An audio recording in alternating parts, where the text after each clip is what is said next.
दोस्तों, कहानी के शुरुआत में हमें दिखाया जाता है कि यहाँ पर एलियन की एक ऐसी प्रजाति मौजूद है जिसे देखते ही इंसान अपने आप ही खुद को मार लेता है।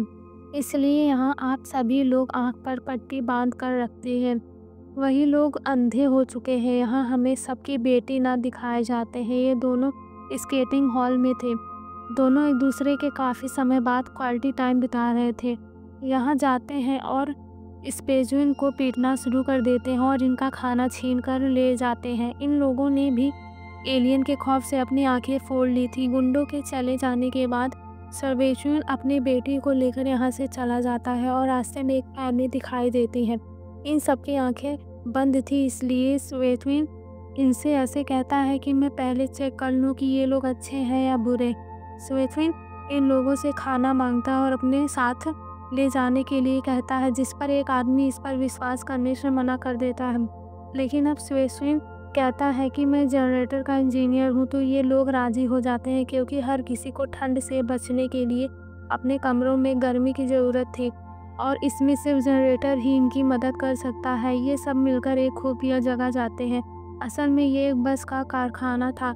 यहाँ पर डॉक्टर, इंजीनियर और सभी लोग मौजूद थे और एक फैमिली भी थी।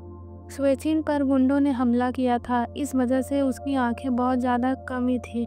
यहाँ पर एक लेडीज़ डॉक्टर उसकी आंखों पर ताके लगाती है और उससे पूछती है कि यह सब कैसे हुआ। इसके बाद स्वेचिन उनसे सब कुछ बता देता और पूछता है कि यहाँ अभी कितने लोग मौजूद हैं। इस पर वो लेडी डॉक्टर बताती है कि मुझे जोड़कर यहाँ टोटल 6 लोग हैं।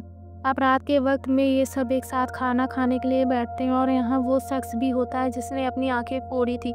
यह शख्स इन लोगों को बताता है कि एलियन के अलावा एक ऐसी प्रजाति भी है जो एलियन से मिलकर है, यानी कि ये प्रजाति दूसरे लोगों की आंखें खोल देती है, जिसके बाद वो इन्हें आकर मार देता है। ऐसे ही मेरी बीवी के साथ भी लोगों ने किया था।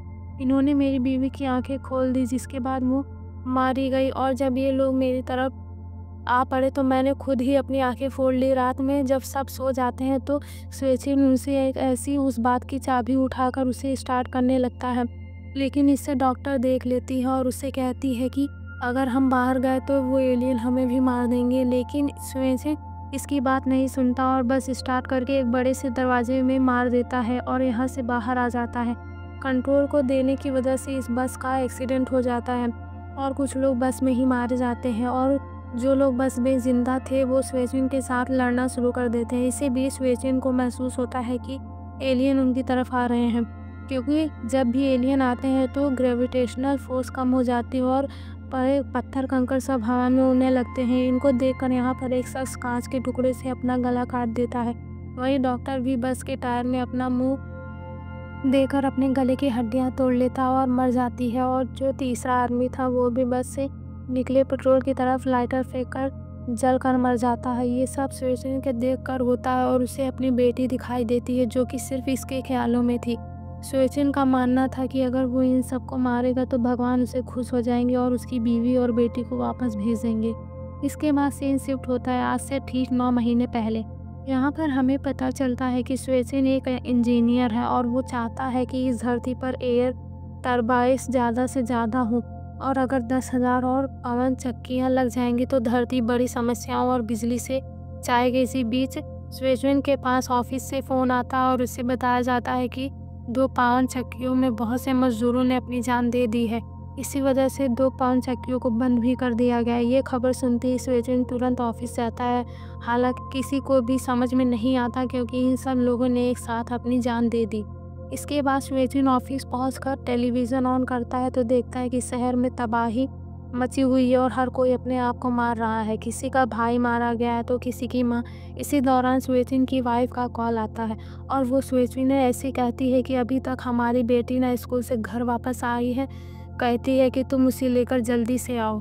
मैं जब तक कार बाहर निकालती हूँ और फिर हम यहाँ से चले जाएंगे। इसलिए स्वेचिन उसे लेने के लिए चला जाता है। यहाँ पर बहुत भीड़ थी, हर कोई अपनी अपनी जान दे रहा था। स्वेचिन समझ जाता है कि जिसने भी एलियन की आंखों में देखा है वो अपनी जान खुद ले रहा है, इसलिए वो अपनी निगाहें नीचे करके चुपचाप यहाँ से चला जाता है। लेकिन इस वक्त माहौल बहुत ही भयानक हो गया था। कुछ लोगों ने तो ट्रेन के नीचे आकर अपनी जान दे दी थी। इसके बाद जब स्वेचिन ऑफिस पहुंचकर टेलीविज़न ऑन करता है तो देखता है कि शहर में तबाही आई हुई है। इसके बाद स्वयं को लेकर जाने लगता है, लेकिन तभी बीच में चर्च को देखकर वहीं दुआ मांगता है और जैसे ही यहाँ से जाने वाला होता है वैसे ही एक पद उससे कहता है कि तुम्हें भगवान ने चुना है, तुम ही हो जो अधूरे काम को पूरा कर सकते हो। स्वेचिन पात्री की कोई बात समझ में नहीं आती और वो ना को लेकर अपने घर जाने लगता है और फिर वे तीनों यहाँ से जाने ही वाले होते हैं कि स्वेचिन की बीवी जल्दबाजी में एक कार से टकरा जाती है और उसकी वहीं मौत हो जाती है।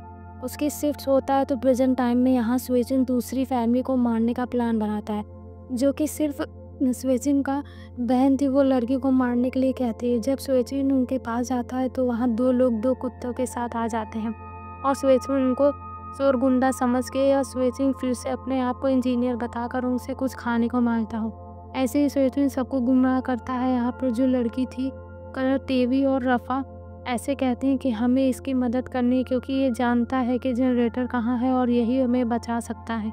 इसके बाद ये लोग अपनी सीक्रेट जगह पर जाते हैं। ये लोग एक बंकर में रहते हैं। इसके अलावा यहाँ पर 2 और लोग भी थे, रोबोट और उसकी बीवी, और एक छोटी बच्ची भी होती है सोफिया, जिसे जर्मन बहुत ही अच्छे से आती थी।